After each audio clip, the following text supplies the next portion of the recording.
Hey guys, today I wanted to do a video that's a little different than usual.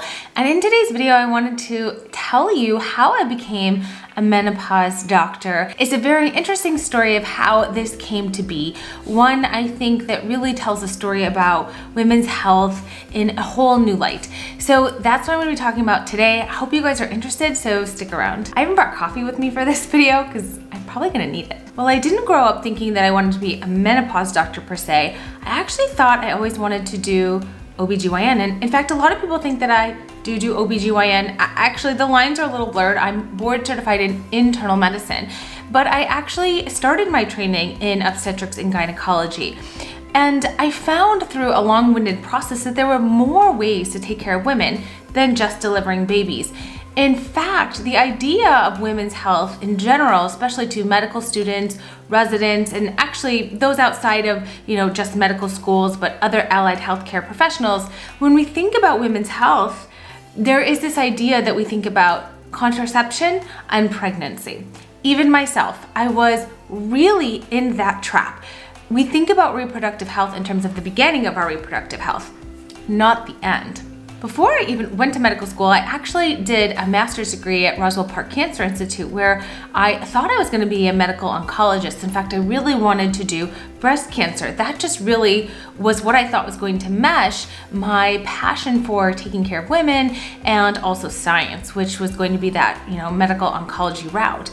During my residency, when I would see patients with the medical oncologist, she would explain to them all about chemotherapy, risks and benefits, and all these different statistical quotes on, probability and life expectancy. And once she left, I would ask all these questions like, how are you sleeping? How is your sex life? Are you anxious? Are you worried? And that's when I really kind of realized I was really globally interested in women and not just razor focused on one thing. Now, I said I started my career in OBGYN, and that's true. It was a very tumultuous first year for me. Actually, I really enjoyed delivering babies and taking care of women when they were the most vulnerable. I found that I wasn't so great in the middle of the night, and there was also a lot of bullying that went on in my first year of my OBGYN residency.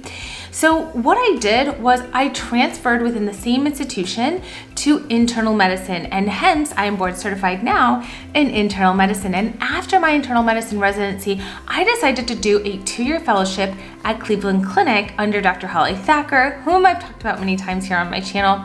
And it was in what we call specialized women's health. Now, I came into my fellowship training really interested in the same types of topics that I mentioned most of us think about when we think about women's health: contraception, reproductive, and postpartum.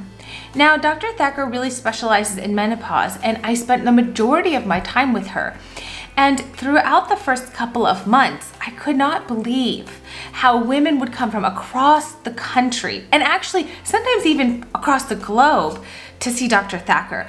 And head to Cleveland, not arguably the most amazing place to vacation or to travel to, but to ask her what could be wrong with them, what could be done, could they take hormone therapy, could they get hormone therapy because their providers would not prescribe them hormone therapy.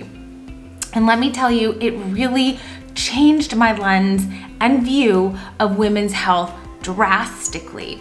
I could not believe the things that I had just learned in my really good internal medicine residency just a few months ago were wrong. I was taught really incorrect facts about midlife and menopause, namely just that menopause is this one thing. Once you hit it, it's over. It's a snapshot in time, which is absolutely untrue. Once you go through the menopause transition, those physiologic and emotional changes stay with you for decades, if not the rest of your life. Second, I also learned that there was a lot of, fears about hormone therapy. I learned that there were a lot of side effects or risks to them, and I myself was quite fearful of using hormone therapy. I learned you want to use the tiniest dose for the shortest duration if, at the extreme case, you had to use hormone therapy. And, when I got to my fellowship, Dr. Thacker really put all of that upside down. And I just couldn't fathom we were teaching hundreds of thousands of doctors incorrect information about women's health. But it was going completely unnoticed because society doesn't really seem to value awareness, advocacy, and education in women's health after they have children, if they even have children at all. And that's when I really had my aha moment that this is the most underserved area of women's health. And this is the most interesting area of women's health. One of the things I love about midlife women's health and treating women in midlife, perimenopause, and menopause is that not one size fits all. And I talk about this all the time, but it is truly, truly true. Everyone is totally different. Their healthcare goals are different. Their priorities are different. Their symptoms are completely different. Their backgrounds are different. Whether they've had surgery or ovaries removed or uterus removed or breast cancer or early stage cancer or etc. Everything is totally different. And I think it is so fascinating.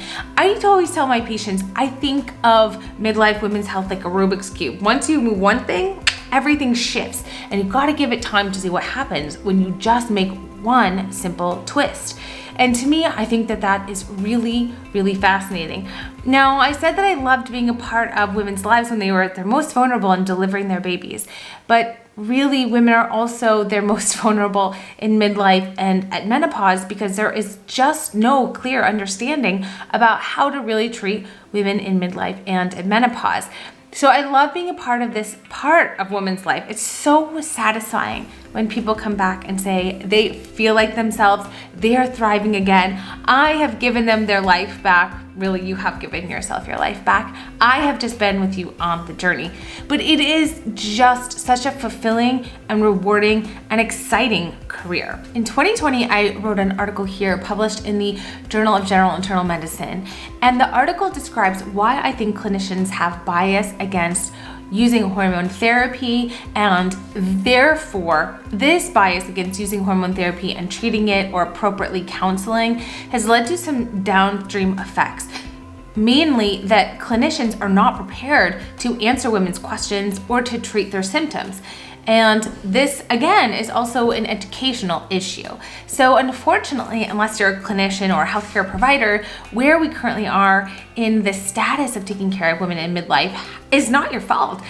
But what is so exciting to see is that so many women in midlife are now searching for answers. And I'm so excited to be a part of that and grow this YouTube and grow my podcast and grow that social media because it is really giving you a voice. And doctors are starting to now sort of tread backwards to say, I really need to learn what the right thing to do is here. Also, I know I talk about it in a lot of my videos, but the reason I created my course, The Complete Guide to Menopause, was because I would get so many questions from you, whether it was in my DM on Instagram or whether it was on my podcast or on my website. And so I created this course because I know it's unrealistic that I could see each and every one of you. But I thought that if I could give you all the knowledge that I have up here and exactly what I do in my clinic, that it might help you succeed too. So the link to my course is also in the description bar below. I would love if you check it out. The first lesson is free, so definitely go ahead and check it out there. All right, guys, I hope you gleaned a little bit more information about my journey and how my eyes were awoken to all of the travesties that I was seeing in women in midlife and how little research, advocacy, and education is and was being done when I was in my fellowship training. I urge you to stick around, subscribe to the channel here because that really helps. It motivates me to continue to make these videos for you and is helping other women across the globe searching for questions to menopause know that this is the premier place to get information about this time in their life that is based in science and evidence-based facts. Thank you guys so much, and I will see you again next Saturday for a brand new video.